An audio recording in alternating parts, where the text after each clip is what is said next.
Now it's working. Good afternoon. My name is Chad Evans. I'm with the Council on Competitiveness based out of Washington, D.C. And I want to welcome everyone, and I'll introduce our panel shortly, to our conversation that's really going to be focused on how do we build the research, technology, and increasingly the innovation infrastructure needed for our future. For decades, the focus on infrastructure has been on things like roads and rail, and in more recent years on broadband.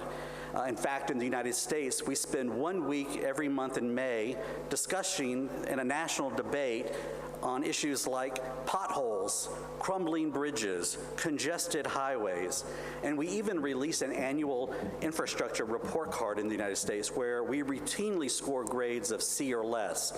In fact, C, which is pretty mediocre, is considered a pretty good grade in the United States. Now, of course, highways, rail, and other traditional infrastructure have been unbelievably vitally important to agriculture, to manufacturing, and to the movement of goods and services in our economy. In fact, they've been the building blocks of our modern economy and society. But today, we live in an increasingly technology-driven economy and society. And in this context, our building blocks need to change. Our building blocks need to evolve. The infrastructure for research, technology, and innovation is and must be as important as more traditional infrastructure. As a result, the conversation, not only in the United States, not only in Greece, but around the world, is expanding to include modernization, new needs, access to infrastructure that supports this new way of working, this new way of living. Just a few examples. In the United States, the work of many of our national laboratories is degrading due to old infrastructure. Just take a look at our Sandia National Laboratories in New Mexico, where their microelectronics fabrication facility was finished 25 years ago. That's just one generation in our life. But that is 10 generations behind commercial chip manufacturing in the world today. Similarly, look at the U.S. Department of Energy's National Ignition Facility. The world heard about NIF about 2 years ago. It was the first demonstration of fusion reaction in the world. And this lab has been in operation for over a decade, but many of its control systems, its computers, are woefully out of date. Now, scientists still use the facility to understand the properties of giant planets, even understanding the core of our planet. But we have not laid a path to translate that scientific and research capability into an infrastructure which one day might develop and deploy fusion energy to power the world. So there is concern also about aging infrastructure in our universities. For example, we already know that high-performance computing and modeling and simulation capabilities are well oversubscribed. And of course, and we'll get to this in our conversation, there is a new and a loud conversation about infrastructure to support artificial intelligence and big data. Academics today are already concerned about the sky-high cost of working with AI. That's in terms of, yes, the massive compute power, but also the data sets that are required. They feel that this perhaps is squeezing them out of the field. And there is even the emergence of some data that might corroborate this fear. Look at Stanford University's 2023 Artificial Intelligence Index, which notes that industry is racing far ahead of academia in the development of AI. In 2022, so this data is already old, there were 32 significant industry-produced machine learning models, compared to just 3 that were produced in academia. That's a tenfold difference, and that was already 2 years ago. Look back a decade, universities held the majority of those breakthrough developments. Now, maybe this evolution is natural. We'll talk a little bit about this in the panel on the evolving nature of AI. One more example. It's recently estimated that NVIDIA's high-end chips will consume the same amount of energy in 2024 as a small nation like Guatemala. It will consume the same gigawatt hours as Costa Rica or 1 million US homes. And generative AI is only in its infancy. We have yet to even see the massive scale up. And so this growth is only going to put even more pressure on scarce resources. And there is more. We need test beds for a whole range of new industries. Look at precision medicine, or look at smart robots, driverless vehicles. We're beginning to see some movement in the United States and around the world to address this infrastructure, but more is needed. And of course, and we'll talk about this in our panel, new forms of innovation infrastructure also include places, incubators, accelerators, everything that's needed to help the entrepreneur and the startup economy to thrive and to spin out of universities and research laboratories.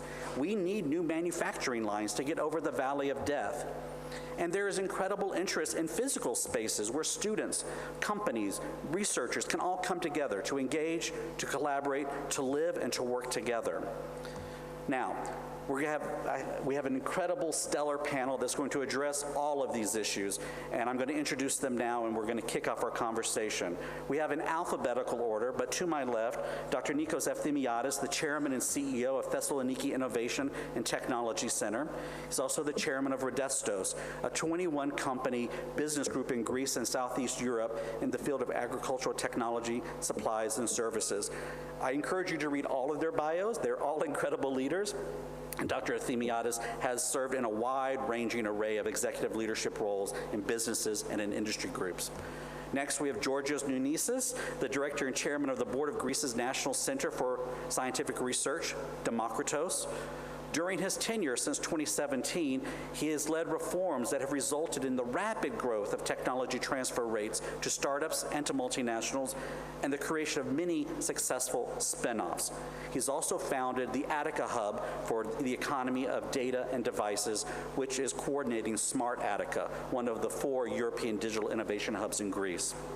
To my right, Josh Parker, the chair and CEO of Ancora LNG.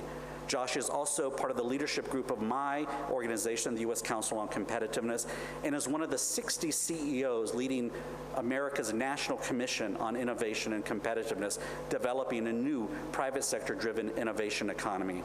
I'll leave it to Josh to describe his company, Ancora, which is at the cutting edge of developing new places for innovation in the United States.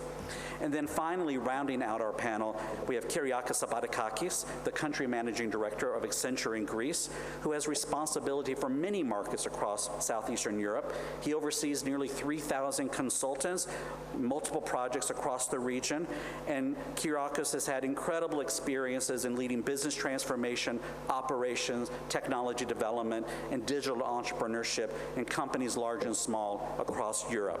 So gentlemen, let's jump in. As I sort of intimated in my opening, there are many infrastructure needs across a spectrum of science and technology domains. And given that the public and private budgets are always limited, there are always lots of interest clamoring for support, where do you all see the highest priorities for infrastructure to support research and development and innovation? And I'm also curious, are you seeing differences within Greece, across the United States, and even perhaps a perspective on the rest of the world? And Georgios, perhaps I could turn to you first to maybe kick us off, and I would encourage our other panelists to jump in, and we'll start there. Well, thank you, Chad. Thanks a lot. It's a great pleasure to be at this panel. And it's very important the way you set it up in the beginning about the national laboratories in the United States and the fact that they are aging and the missions are aging. That was primarily my task at Demokritos. Demokritos was launched in the 60s as a center for nuclear research with a nuclear reactor today that has been decommissioned since 2003. And the idea now, all the momentum that we have to build and the changes we have to bring about to serve the needs for research today was an enormous task, seriously, especially when you come to the logistics and getting geared up the financing. For doing that, I think it's pretty enormous task. Nevertheless, there are certain things that right away we have to pinpoint. First, the big changes in technology has given us a new reality. Now, tremendous amount of scientific discovery, tremendous amount of technological progress takes place in startups, not only in the big corporates that we were used to or the big university labs and the research laboratories. So step one, for instance, at Demokritos is open up the place.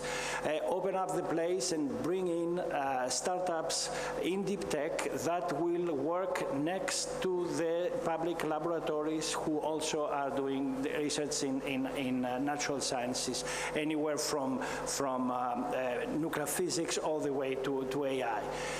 That alone created enormous amounts of new values and speeded up a lot of the common projects, created new ideas, and gave us a lot of momentum. Now we're in the process, because things are keep changing, to transform even further and bring corporate labs in the same physical space.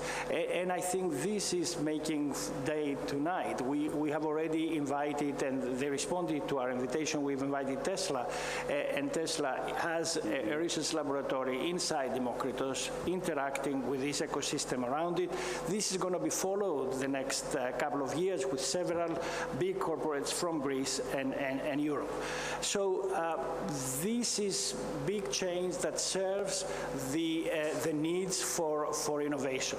For tech itself, we have to be able to take risks and embrace especially the emerging and disruptive technologies. At Demokritos, going from nuclear to the modern era, one thing was creating the campus, making the campus smart. Smart Attica, this European Digital Innovation Hub, operating and being coordinated by Demokritos. Basically, what does it do? We heard before about digital twin. This is exactly, it's a smart village, it's a smart campus. There are sensors everywhere collecting data. The new buildings that are being built are smart buildings. Data collected from the forest, the pine forest around us, in the garbage cans, in the parking lots, and these huge amounts of data are going to be analyzed with big data analytics and new AI models. It's very, very important for AI to advance, to have good quality data for training. And this is an infrastructure now open to everybody, open to corporates from Greece, to startups, and to research teams from all over Greece. So one, step two, and step three, because I think this is also needed next to the digital, is connecting the digital to the physical world. So we're going to digital manufacturing, big infrastructure for digital manufacturing, being able to produce anything, and of course in an autonomous fashion, because this is what's required now to have top quality research. Autonomy in laboratories, going from wet labs all the way to labs producing chips. And this is something that is undergoing. We are building this infrastructure as we speak. The big fund of Greece for the Recovery and Resilience Fund from the European Union is actually setting up at Demokritos such a fully autonomous digital manufacturing infrastructure, also to be used by startups, corporates, and research laboratories.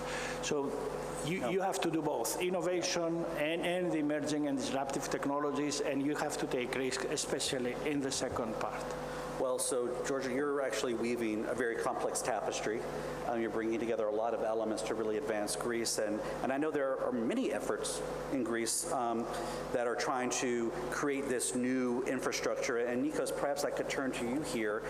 You're really leading, I think, a very exciting project that's, I think, probably echoes a little bit of what you heard from Georgios, but we'd love to hear a little bit more about what's happening in Thessaloniki, some of the lessons you're already learning as you're building, because I think we're going to want to see if we could extract some lessons that we could apply globally to models around place-based, place-making innovation. Thank you, Chad. Thank you. Thank you, Chad.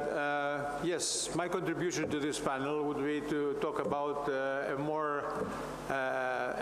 rather new model of infrastructure in Greece, which actually combines whatever George said and whatever everybody else, I think, will mention around the panel. It's a new structure that was missing a lot in this country, because I think it's well documented, and everybody knows that Greece has an outstanding quality of human capital, both inside Greece and outside Greece. Yeah. We do have very good universities, In Thessaloniki, we have a university of 120,000 students, the biggest one in Greece, and very close to the Balkan countries. We have excellent and very competitive research centers, such as Demokritos and in Thessaloniki, CERT. What we do not have is a close cooperation of these two factors, and especially coming closer to the industry. This is what is missing in Greece, has been missing. Most of the programs that we had in technology were mainly financed by Brussels. And in some cases, they were returning to Brussels or to the United States rather than returning to the Greek industry. I was for years the president of the Federation of Industries in Northern Greece. And as you said, I'm the chairman of a rather large organization in agrotechnology. And I hate to say and admit in front of you that none of the beautiful vegetables and the beautiful fruit we have in Greece, none of them originate as varieties from Greek research. None of them. Not the tomatoes, not the cucumbers, not even practically nothing. We are improving that very much. We are developing the wine industry a lot because we are developing new varieties, and we are reinventing Greek varieties that were lost during our Ottoman past.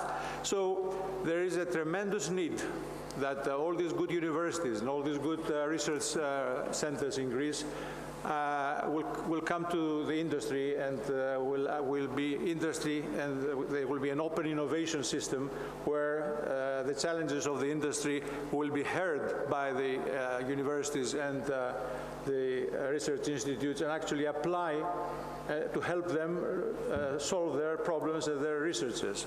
So what we did, and what was my mission, and I frankly say in front of you that I'm a volunteer in this, but it was really my dream for many, many years to see that the industry takes part in this development of the Greek human capacity inside Greece and outside Greece, as I said. So that we set a non-for-profit company in Thessaloniki. And actually what we did is we encouraged all universities to be shareholders, all the scientific, the research centers to be our shareholders. And we found about 25, 30 companies from the industry that actually financed our first steps. So that was attractive to both universities, research institutes, and the industry itself, because everybody was looking at each other's face, understanding what is the added value. So, the government has helped us a lot.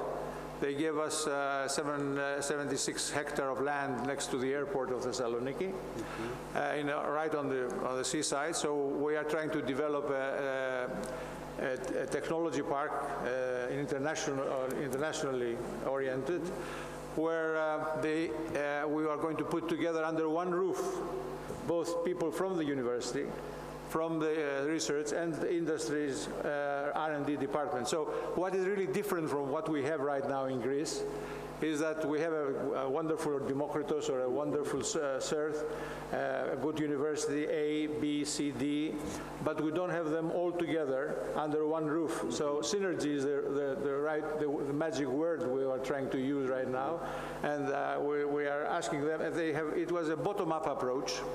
So we found about 70 or 80 corporates that raised their hands and said, we have this challenge and we have that challenge, and we are cooperating with that university or with that. And some of them said Texas A&M University. Some of them said Karlsruhe University.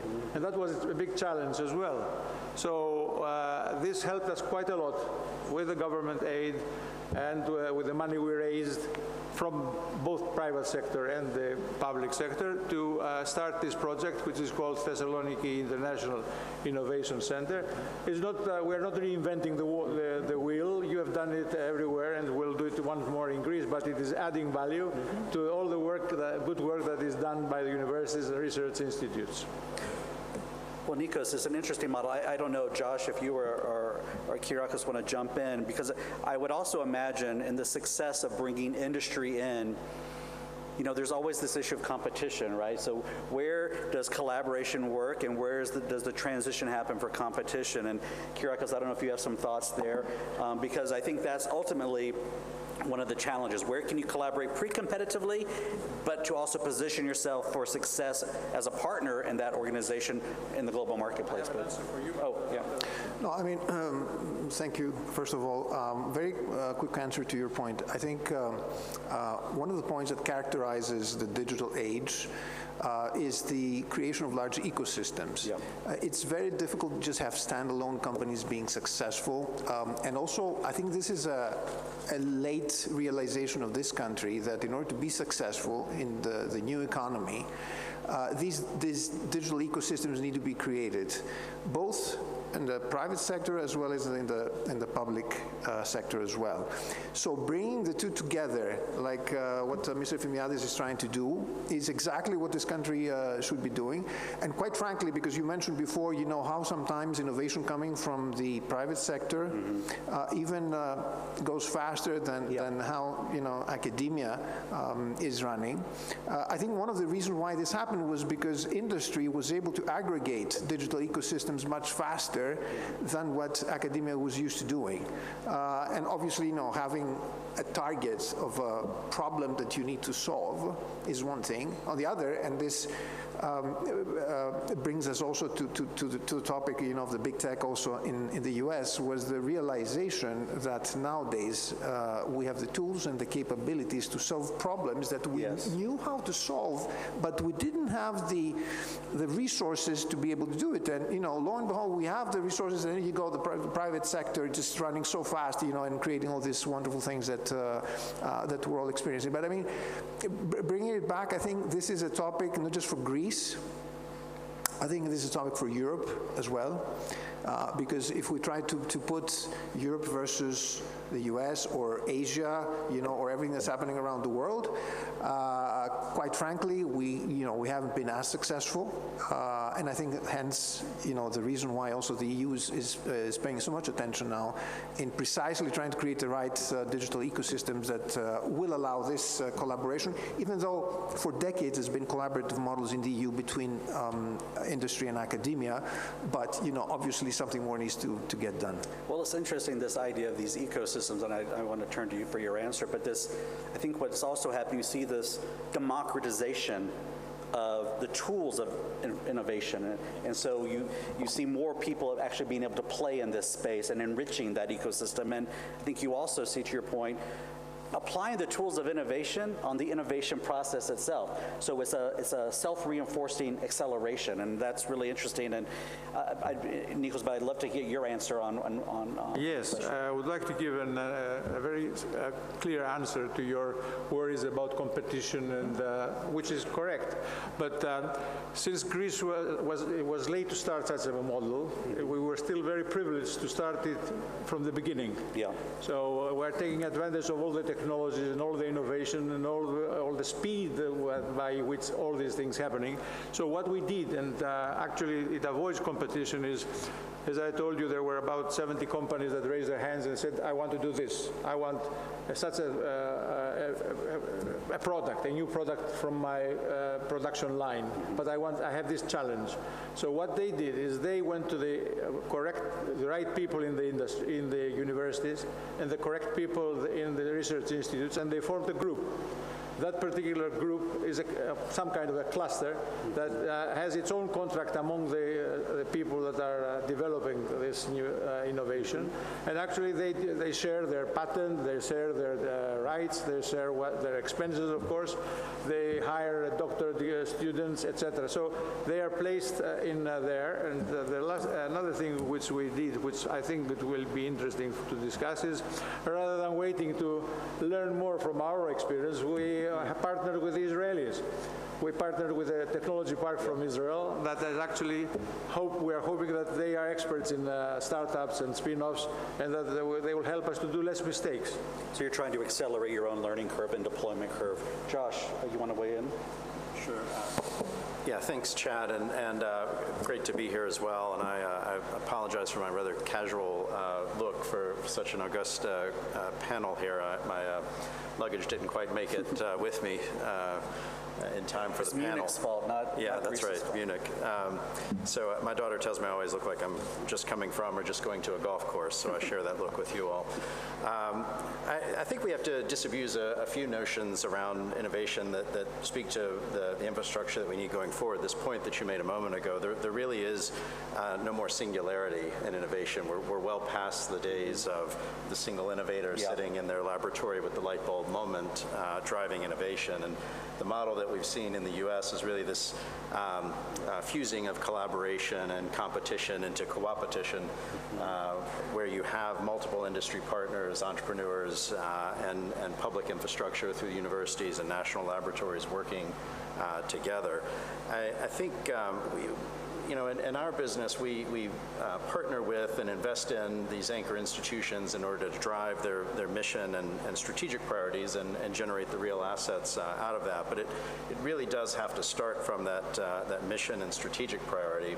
And what we're seeing more and more is the need for these public-private partnerships in order to take the basic research and drive to the translation, commercialization outcomes that are needed to solve these real-world problems.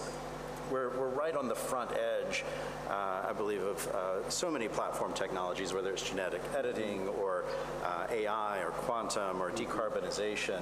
And all of these things really don't respect borders or corporate structures in needing to solve for the problems.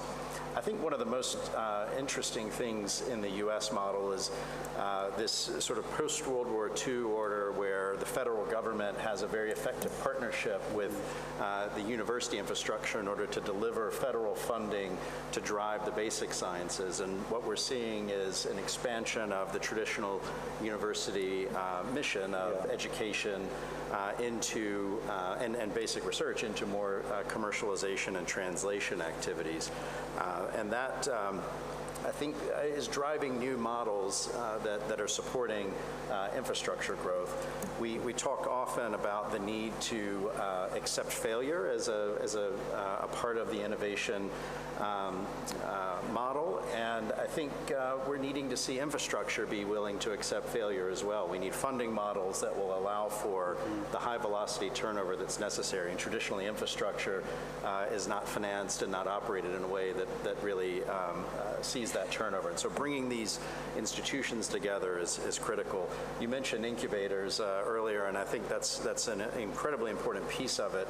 And one of the things we're pushing very hard in the U.S. is incubators need to stop being treated like life support systems, and they really need to be about incubation and pushing things out as quickly as possible and allowing for matriculation of these companies and these ideas through a variety of spaces. So I think these points that have been raised are super critical, and particularly as we've seen in Greece, the growing partnership amongst the university system with industry, to me, is the model that should be accelerated and more heavily invested in. Josh, I want to follow up on the points that have been raised by, I think, everyone so far, because what I've heard from various panelists, historically, over time, really important role of central government or federal government in this public-private partnership model. But I'll just look at the United States. You talked about the changing mission of universities, one more, in addition to obviously training talent, an economic development role. And at least in our case, we had a big push over the past 3 or 4 years for massive generational transformational investments in R&D and science and technology U.S. And then suddenly, Congress seems to have flipped the script. That money, the billions of dollars, are now not going to come, most likely, from the federal government. So you see a lot of uncertainty in the U.S. innovation ecosystem about, well, if we can't perhaps going forward rely on that federal role, how do we empower and engage local communities to really stand up and drive these innovation ecosystems? I'd be curious to hear from all of our panelists your experiences in creating true local champions who can survive, sustain, be resilient in a world in which resources are increasingly scarce from federal and central governments. Any thoughts? Yes. Please. Actually, I might say that Greece, we bypassed the US model of funding universities and research institutes the way you did. Well, I don't think we did. I think Mr. Nunes will tell you a little bit more about that in the past. We did not have so much central funding. It came, slowly came from Brussels. So really what at least the model I'm serving tries to do is to bypass that and go straight to the private market. Because no matter that we as an organization with the universities and the partnerships are not for profit, but we want everybody else to be for profit. Right. So we are encouraging the industry and the university professors and the labs to come together, make their own programs, and make their own money. And you know, we are going to be there to support them. And we would like to see that this was really the reason that we would like to have these different clusters, so that there is a cross-sector of technologies there, that everybody could benefit from each other. Please, George. Yeah, it's pretty much like you said. Democritus is a public research institution in Greece. Our funding, what comes from the state of Greece, is a little under 30% of our annual budget. A little under 30%, 28 to be precise. Almost 54% comes from Brussels, and this is our federal funding in Europe. Okay, the private public partnerships that have been booming at Democritus, they still contribute to something that is under 20%. It's close to 18. But what is changing, though, is the attitude of the public institution in the sense that we have to create wealth. The realization, and this is not happening too much in Greece or in Europe, the realization that public institutions do have to create wealth for them, for the organizations, for their people, and for the Greek society that is sponsoring them. This is changing rapidly, though, and I think this will alter very much the competition with the United States and North America in general. For example, for the first time, we talk exploitation of research results, not at the local level. Local champions are nice, but it's global efforts that are going to have an impact that will count at the end. To give you an example, for us at Democritus is historic. We are going to create a spin-off, it will be announced very soon, with Fraunhofer Bonn. So for the first time, a German institution and a Greek institution will join forces, not to see through a research project, but to create a company, a for-profit company, that is going to exploit tools in artificial intelligence developed by funding from the EU grants. And this company will be registered in Luxembourg and will have a base in Brussels. So this, if you want globalization within Europe, it's what we need. It is very, very important that we shape things up this way, because competition with North America and with Asia is reaching extreme levels. Yes. I want to shift in our remaining time to, I think, the infrastructure that's on everyone's mind, and the tip of the tongue is really around AI and perhaps even some quantum. But before I do that, Josh, I didn't know if you wanted to weigh in one last time around some of your thoughts of the future of place-based innovation, but then I would like to sort of come back to Kyriacos and others on some of the issues that we know are going to be driving this AI economy going forward. Yeah, sure, Chad. Well, particularly in the U.S., place-based innovation is top of mind for a lot of folks, because we've over-concentrated our innovation into a few places, and the coastal areas of the U.S., places like Boston or Silicon Valley. And I think the focus right now is trying to grow innovation in non-traditional places like Salt Lake City, Utah, or New Haven, Connecticut, Providence, Rhode Island, Fort Wayne, Indiana, towns some of you may not have heard of, much less been to, but these are places with rich talent bases that can see these partnerships come together to drive innovation. And so we are trying to be very careful about not overly concentrating innovation in the way that we have, say, over the last 20 or so years. I did want to pick up on this point about the industry partnerships as a way to supplement, if not replace, some of the public funding, particularly in the U.S. right now. We're in a cycle where venture capital is low, where basic research funding has fallen a little bit in the last year. But there's a study just released in one industry sector across pharmaceuticals and biotech. There's been such an explosion of market capitalization and growth. There's enough cash on the balance sheets globally of pharmaceutical companies to buy every single venture-funded startup at their peak valuations before the last downturn. Now that cash is still mostly sitting on the sidelines, but you'll see that start to come back into the system and drive a lot more innovative growth. And pushing that cash into non-traditional places is a way to ferment additional startup activity that we're primarily focused on. And I'll just reiterate the point on place-based innovation in non-traditional places. It needs to start from mission-centric. What sort of industry verticals are we trying to support? What critical infrastructure do we already have? What can be shared? And then look for ways to amplify that, as opposed to simply try to replicate a model from somewhere else and into a geography or into a programmatic ecosystem that's not ready to support it. Thanks, Josh. And maybe that's a bridge, and Kyriacos, I'll turn to you. A lot of the emergent places around the United States, but also around the world, are turning their eye more and more towards the power of artificial intelligence as a productivity and economic driver. But on the flip side, Kyriacos, as I raised in my intro, there are also some current concerns around, well, what will be the energy demands on this transition? Is there over-concentration of power in industry versus academic environments where chips cost a lot of money, compute power costs a lot of money, energy costs a lot? So I'd love to get your perspectives there on perhaps some unconventional wisdom, maybe bust some myths, like what are we not getting right? Great question. I'm tempted to comment a little bit on what Josh just said, because I'm very much along the same lines that what he expressed, and this is something we've been trying to do for Greece as a location. For example, what things could Greece in scientific fields excel in that would help Greece even leapfrog, especially now with the advent of AI. Yeah. What could be the areas where Greece could leapfrog? And some of the things that you mentioned for some of the regions in the US could also be applicable here, like, for example, biotech.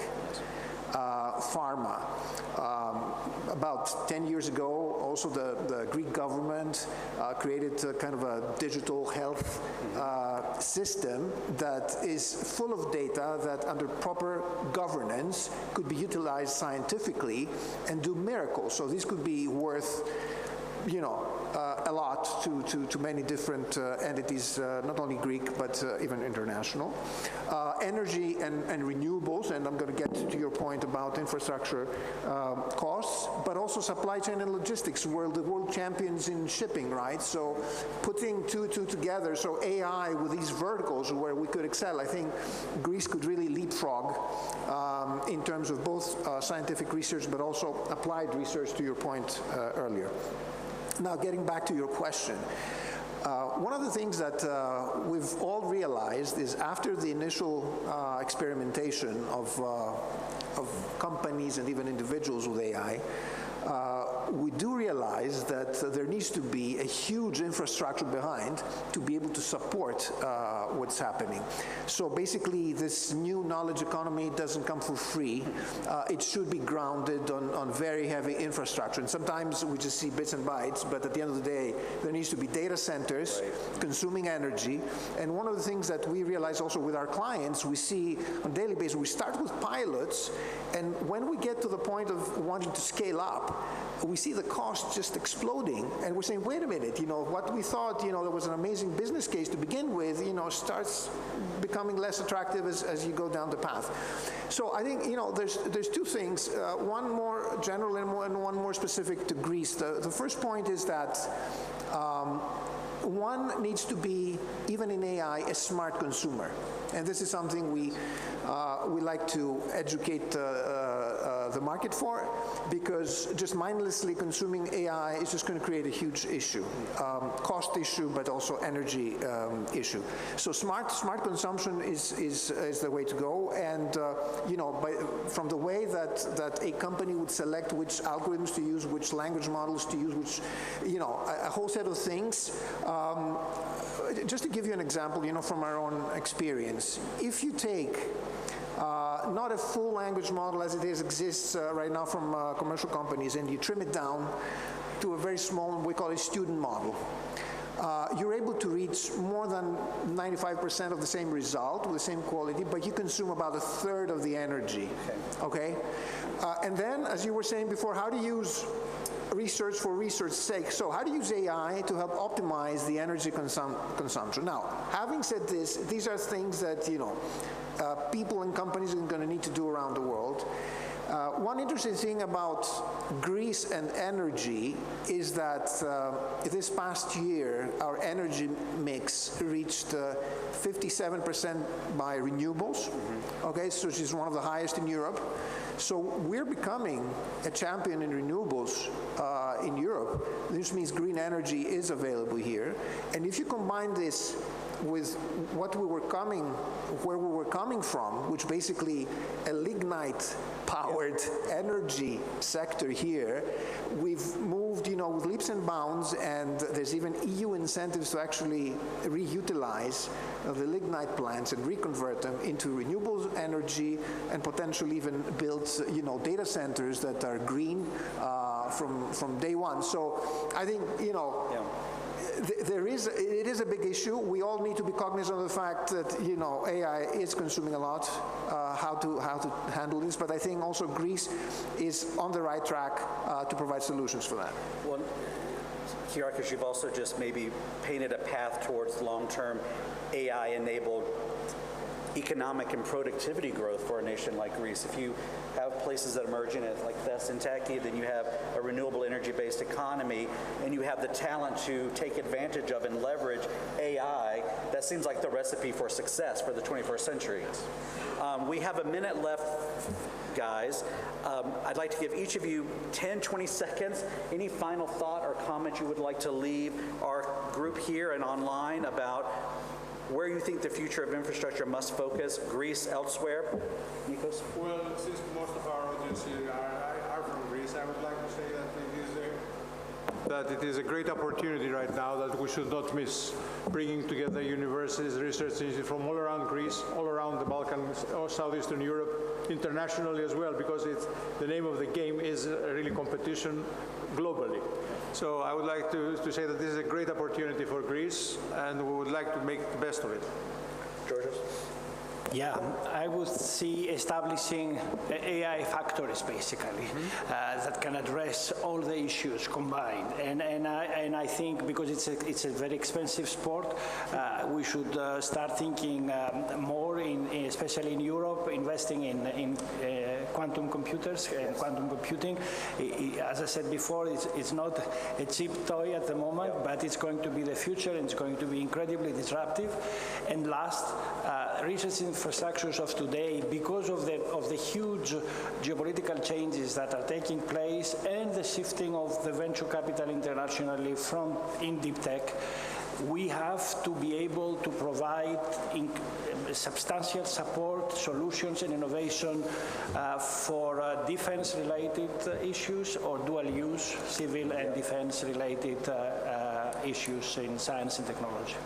You raise a good point. We didn't even get to talk about quantum or AI sovereignty for another time. Josh, and then we'll end with Kyriacos. Well, just in the interest of time, I'll just say thank you again for this, and I'll just say front edge of a number of platform technologies, the ability to grow in non-traditional places, I think is right in front of us. The barriers to entry have been greatly reduced, and I think Greece has an opportunity to be particularly competitive in a couple of areas that you highlighted. And so I think this is the right time for that, and I think a few years from now we'll be talking about a number of successes from some of the groundwork that's been laid now in places like Thessaloniki. Thank you. Yeah, maybe from my side what I can say, fully concurring with Mr. Nunes, is I think AI and infrastructure is the new race. I don't want to call it exactly arms race, but it's close to being one. And so I think that, a country like Greece is small, but within the European context, there's a lot we can do. We need to get right at least the minimal infrastructure that we're going to need for high-power computing and AI factories and so on and so forth. But I think even more to that, we need to leverage the bright brains of Greeks from all over the world. Plus, we invite other bright brains to come to Greece, and we have now a new talent visa and new tech visa for non-EU citizens. So, you know, we have the tools also to bring them here to achieve exactly what Josh is saying. Panelists, thank you very much. Appreciate the conversation. Thank you.